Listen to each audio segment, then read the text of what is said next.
Hello সবাই, সবাই কেমন আছেন? আশা করি সবাই ভালো আছেন। আমিও ভালো আছি। আজকে আমি চাও মাছ রান্না করব।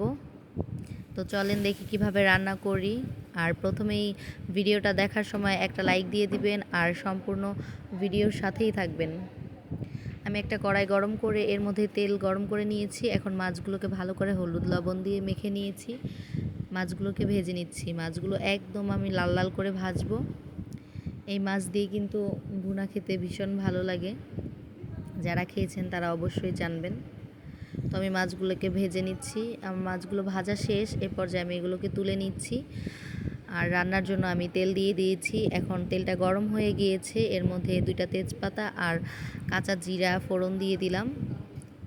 আর বেশ কিছু পেঁয়াজ কুচি আর কাঁচামরিচের ফালি দিয়ে দিয়েছি। এখন আমি আলু দিয়ে দিলাম। এখন এগুলোকে ভালো করে ভাজা ভাজা করে নিব।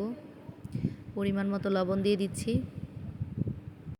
3 থেকে 4 মিনিটের মতো ভেজে নিয়েছি একদম লাল লাল করে। তো এই পর্যায়ে আমি গুঁড়া মশলাগুলো অ্যাড করব। এখানে আমি 1 চা চামচ হলুদের গুঁড়া দিয়েছি, 1 চা চামচ মরিচের গুঁড়া আর 1/2 চা চামচ ধনিয়ার গুঁড়া দিয়েছি।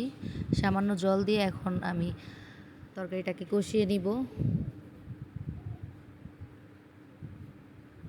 এই তো আমার তরকারি কিন্তু কষানো শেষ। এ পর্যায়ে আমি একটা টমেটো দিয়ে দিলাম। আবার একটু নাড়াচাড়া করে এখন আমি জল দিয়ে দিচ্ছি। খুবই সামান্য জল দিব, যেহেতু তরকারিটা ভুনা ভুনা হবে। ঢাকনা দিয়ে রান্না করব 5 মিনিটের মতো। তরকারিটা ফুটে আসছে। এই পর্যায়ে আমি কিন্তু মাছগুলো দিয়ে দিব। আর আমার আলুগুলো কিন্তু একদম হয়ে গিয়েছে, যেহেতু আমি আলুগুলোকে ভেজে দিয়েছিলাম। চাওয়া মাছ এভাবে ভুনা করলে কিন্তু খেতে ভীষণ মজা লাগে। আর কে কে এভাবে খান অবশ্যই কমেন্টে জানাবেন। আমি 1/2 চা চামচ জিরার গুঁড়া দিয়ে দিয়েছি। এখন আমি আরও 2 মিনিটের মতো রান্না করে নিব।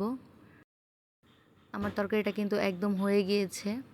তরকারিটার কালার কিন্তু অসাধারণ হয়েছিল, দেখেই একদম জিভে জল চলে আসার মতো। তো কে কে এভাবে খান অবশ্যই কমেন্টে জানাবেন। আর ভালো থাকবেন সবাই।